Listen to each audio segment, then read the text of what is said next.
Hey, welcome to Inspiration Wednesday.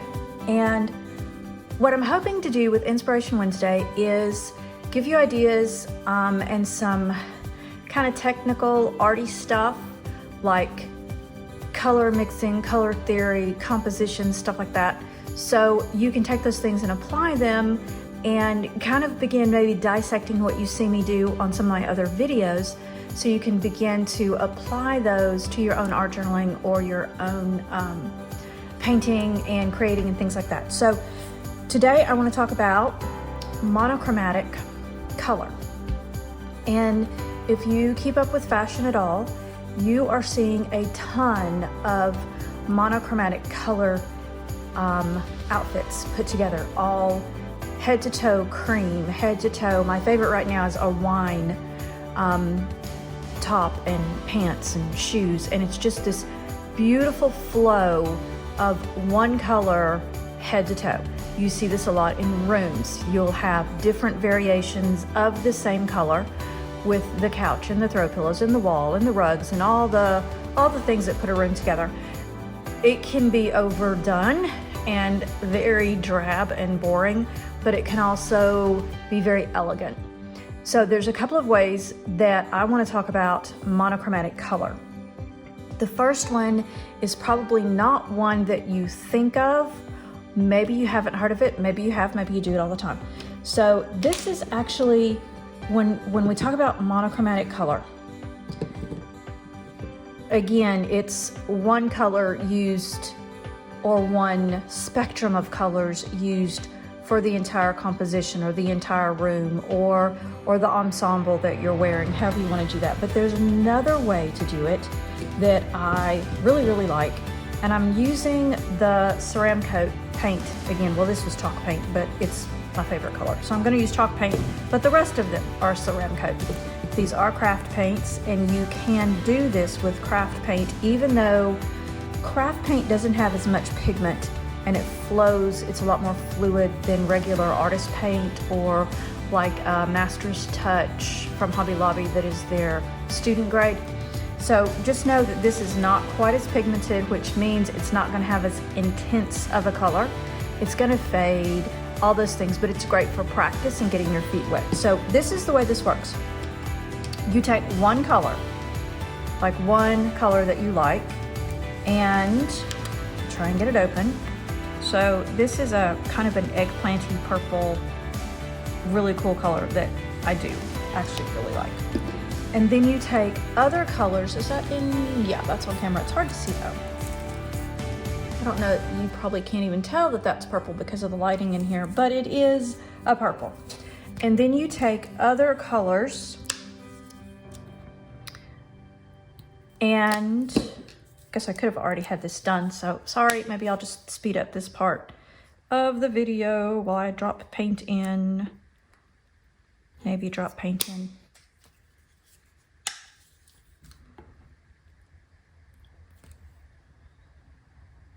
Okay, I've got the paint in. So I've got that eggplanty color, and then green, a coral, kind of a gray blue, white, a light pink, and almost a mustard yellow. So here's what happens when you create a monochromatic or monotone painting in this style. What I'm going to do is, okay, so I know what I want to paint. I want to do a vase and some flowers because that's always just super easy and fun, and it looks really good. So here's what we're going to do.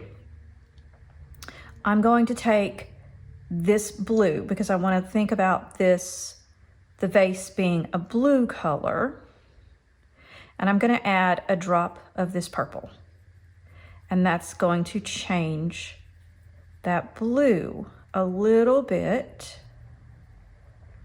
A little more drop of purple, if I can get it to pick up. There we go. So that's going to change this blue into this blue gray into more of a purpley blue gray.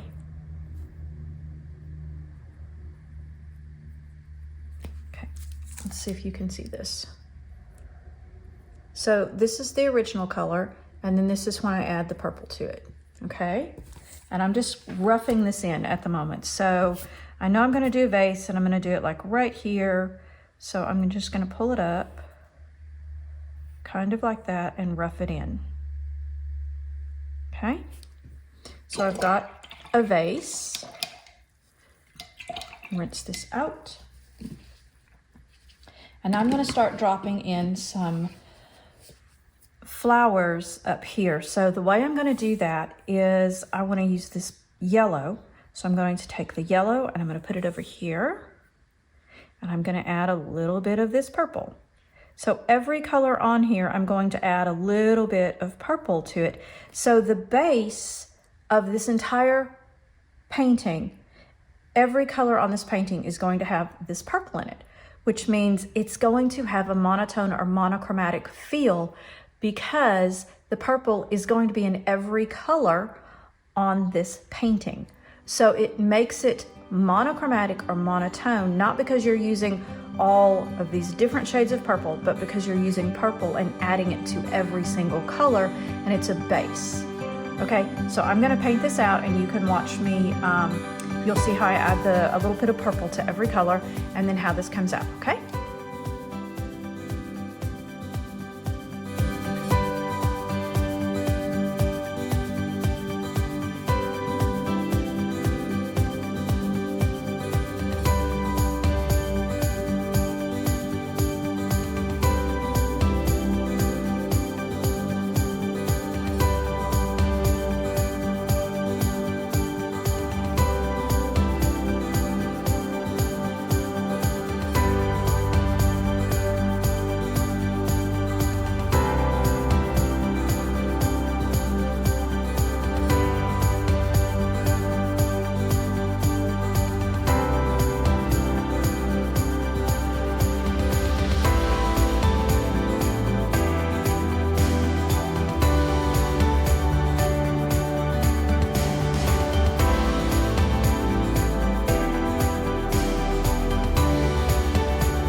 Got a really good base here with the shadow and the midtones, the darker, and then some of these midtones in here. So that's a really good place to start. And this is a really tight bouquet. And again, I'm just using the purple and I'm adding it to all of these different colors to come up with something very cohesive. So I'm gonna go back now and start adding some lights in, then I'll do the background. And you'll see how as I add the lights, even though I'm gonna use white and pink and some of these colors, I'm still adding the purple, so it remains a cohesive monochromatic piece. Oh, I can't talk, y'all. I seem to say that every video, don't I? Maybe I need diction lessons? I don't know. Maybe I just need to learn how to talk or speak or... Okay, I'm gonna go back to painting because I seem to be easier at painting than talking.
there you have it. This is all of this mixed with purple that gives you a very monochromatic floral, which is kind of crazy, but I really love. Okay, so now I want to show you the other one that is straight, just all the same variations of one color.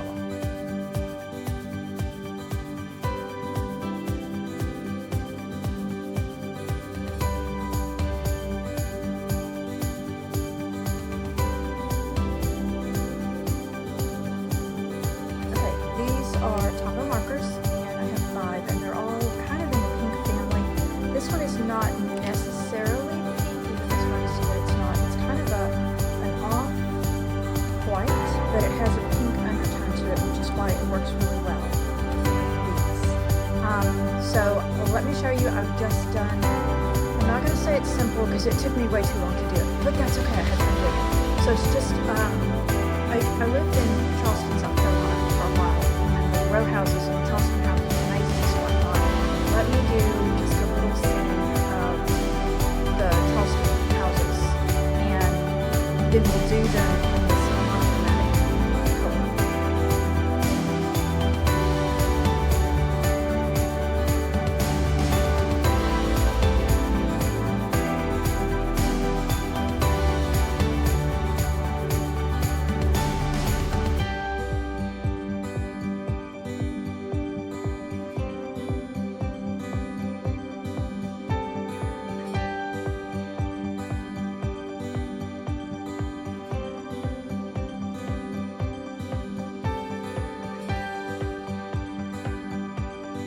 Okay, you didn't need to sit and watch me color this entire thing. So here's how it turns out. And this is these 5 colors. Really simply done.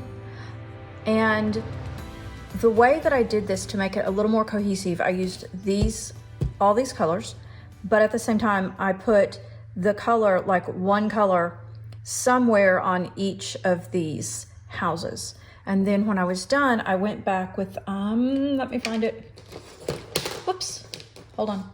With a micron and outlined it. Now the black is not the monochromatic, but it needed the black, I felt like, to bring the houses to like really pop. And then I went with which one did I use? I think I used this one. And all I did was swash some of it down on wax paper, and then take my brush, get it wet, and mix it in, the water in with the ink on the wax paper. And you can see that's how I did that background.